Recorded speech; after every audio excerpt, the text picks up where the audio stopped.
প্রথম কথা হচ্ছে আল্লাহর বান্দা যিনি খাবার নেবেন, যেহেতু আমাদের এই দেশে বেশিরভাগ ক্ষেত্রে আমরা মানে ইন্ডিভিজুয়াল এককভাবে ব্যক্তিগতভাবে খাই, আমরা প্লেটের মধ্যে খাই, সেক্ষেত্রে ততটুকু খাবার নেবেন যতটুকু আপনি খেতে পারেন, এর বেশি নেবেন না।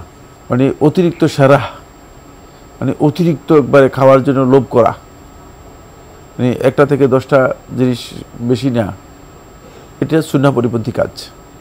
সুতরাং আপনি খাবার নেওয়ার সময় খেয়াল রাখবেন যে খাবার আপনি নেবেন যতটুকু আপনার প্রয়োজন আছে, এর বেশি নেবেন না। কারণ খাবারের ক্ষেত্রে আল্লাহ সুবহানাহু ওয়া তাআলা খুবই স্পষ্ট করেছে, কুলু ওয়াশরাবু ওয়ালা তুসরিফু, তোমরা খাও পান করো, ওয়ালা তুসরিফু, তোমরা অপচয় করো না। ইন্নাল্লাহা লা ইউহিব্বুল মুসরিফিন, আল্লাহ তাআলা অপচয়কারীদের পছন্দ করেন না। সুতরাং আপনি অতিরিক্ত নেওয়ার অর্থ হচ্ছে অপচয় করেছেন। এই জন্য প্রথম কাজই করতে হয়েছে, সেটা হলো এই যে আপনি অতিরিক্ত কাজ করেছেন, অতিরিক্ত নিয়েছেন, যেটা অপচয় ইসলামে হারাম।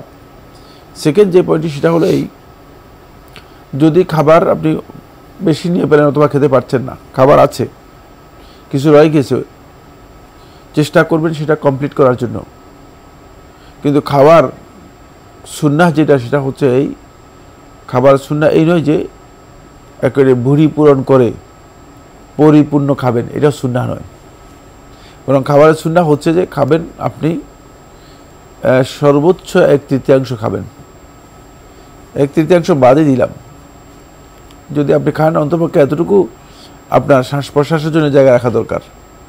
অন্তপক্ষে খাবারটা আপনার মানে পেটের মধ্যে যাতে করে গিয়ে হজম হতে পারে এতটুকু জায়গা থাকা দরকার। এমনভাবে খেলেন যেটি নিঃশ্বাস নিতে কষ্ট হচ্ছে, একেবারে পেট পূর্ণ করে খেলেন না, এটাও সুন্নাহ নয়। যেটাকে বলে ভুরি ভোজ, যে ভুরি ভোজ হোক যেটা হোক, মানে এই যে খাবার, এই খাবারও সুন্নাহ তরিকা নয়। সেক্ষেত্রে আপনি আপনার কথা থেকে দুটি জিনিস সুন্নাহ পরিপন্থী এসেছে, এই জন্য প্রথমে এটা দৃষ্টি আকর্ষণ করলাম। দুটাই আপনার করা বৈধ নয়, দুটাই আপনি করতে পারবেন না। সেক্ষেত্রে আপনাকে অবশ্যই সতর্কতা অবলম্বন করতে হবে। 3 নম্বর যে পয়েন্টটি সেটা হচ্ছে এই, যদি কোনো ব্যক্তি খাবার থেকে যায় তিনি খেতে না পারেন,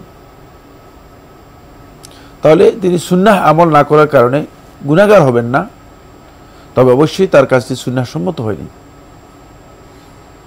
এখানে সবচেয়ে বড় যে সমস্যা, সেই সমস্যাটুকু হচ্ছে এই, সুন্নাহ অনুসরণ না করার কারণে আপনি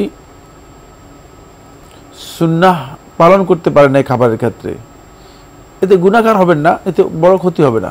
ক্ষতি বড়টা কোনটা হবে সেটা হচ্ছে এই জায়গায়, খাবারের মধ্যে আল্লাহ সুবহানাহু ওয়া তাআলা বরকত নাজিল করেন।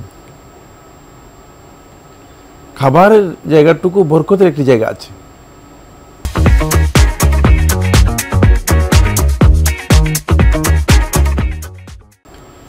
খাবারের কোন অংশের মধ্যে বরকত রয়েছে সেটা আল্লাহ তাআলা সবচেয়ে ভালো জানেন, আপনি তো দেখেন না, আমিও দেখি না।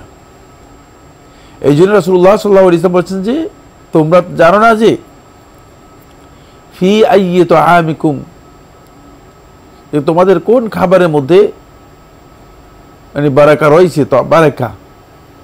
এই জন্য তোমরা যখন খাবার থেকে যাবে পুরোটাই চেটে খাবে, আঙ্গুল চুষে চেটে তারপর পুরোটাই খাবে।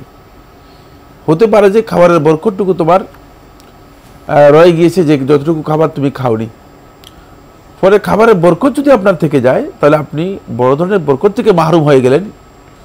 পেট ভর্তি হলেও আপনি পরিতৃপ্তি লাভ করতে পারবেন না, পেট পরিপূর্ণ হলেও এই খাবার আপনার জন্য উপাদেয় হবে না, যেহেতু খাবারের বরকতটুকু আপনার হারিয়ে গেছে।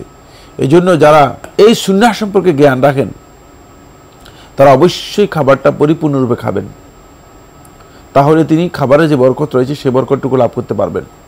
আর যদি আপনি যে পদ্ধতিতে বলেছেন সেই পদ্ধতিতে যদি কেউ খায়, এই পদ্ধতি যদি কেউ অনুসরণ করে, তাহলে তিনি খাবেন ঠিকই, কিন্তু খাবারের বরকত থেকে তিনি বঞ্চিত হয়ে যাবেন। খাবারের বরকত থেকে বঞ্চিত হওয়ার অর্থই হচ্ছে আমি যেটা বলেছি সেটা হলো এই, হতে পারে যে এই খাবারটা আপনার মানে উপাদেয় হয়নি, পুষ্টিকর হবে না। দ্বিতীয় হচ্ছে খাবারের মূল যেই বরকত আল্লাহ রাব্বুল আলামিন দিয়েছেন সে বরকত পাবেন না, আপনি এতে আত্মতৃপ্তি পাবেন না। আপনার খেতে পারবেন, পেট পূর্ণ হতে হবে, কিন্তু আত্মতৃপ্তি আপনি এর মাধ্যমে পাবেন না। তাই মানে নবী সাল্লাল্লাহু আলাইহি ওয়াসাল্লাম সুন্নাহর বিষয়গুলো আমাদেরকে খুবই গুরুত্বের সাথে দেখার বিষয় রয়েছে, যে যখন শয়তান দেখায় খাবারের বরকতটুকু রয়ে গিয়েছে, তখন শয়তান চেষ্টা করে সেই বরকতটুকু আপনার কাছ থেকে ছিনিয়ে নেওয়ার জন্য। রাসূলুল্লাহ সাল্লাল্লাহু আলাইহি ওয়াসাল্লাম বলেছেন যে খাবার যখন পড়ে যায়, অথবা খাবার অনেকে খায় কিছু প্লেটে কিছু বাইরে, খাবারের পদ্ধতিও জানে না, খাবার যখন পড়ে যায় তখন খাবারে যদি কোনো কারণে কিছু লেগে যায়, মানে যেটা সেগুলোকে মুছে ফেলে, সেগুলোকে মানে দূর করে বা খাবারটাকে ভালো করে পরিষ্কার করে ওইটা খেতে বলেছে রাসূলুল্লাহ সাল্লাল্লাহু আলাইহি ওয়াসাল্লাম। বলেছেন যেহেতু মানে যদি এর মধ্যে বরকত থাকে তাহলে শয়তান ওই খাবারটুকু খেয়ে ফেলবে এবং শয়তান মানুষের সাথে খাবার খায়। জি, আপনি তো খাবার সুন্নাহ পদ্ধতি সম্পর্কে বেশ গুরুত্বপূর্ণ কিছু কথা বলেছেন। একটি শব্দ যে চেটে পুটে খাওয়া, এ বিষয়ে আমরা কী বুঝবো? দেখা যায় অনেক সময় উনি স্বল্পাহারী, স্বল্প খান, খাওয়ার পর হয়তো একটু ঝোল ছিল বা একটু ডাল ছিল, হয়তো কয়েক ফোঁটা হতে পারে, সেগুলো কি চেটে পুটে খেতে হবে? পুরোটাই আঙ্গুল দিয়ে চেটে খেয়ে ফেলবেন, আঙ্গুল দিয়ে চেটে খেয়ে ফেলবেন। তবে এই কথা কোনো সন্দেহ নেই যে মানে প্রয়োজনের অতিরিক্ত হয়, সেটা যদি সম্ভব না হয় তিনি না খেলেও যে গুনাহগার হবেন এ কথা শুদ্ধ নয়।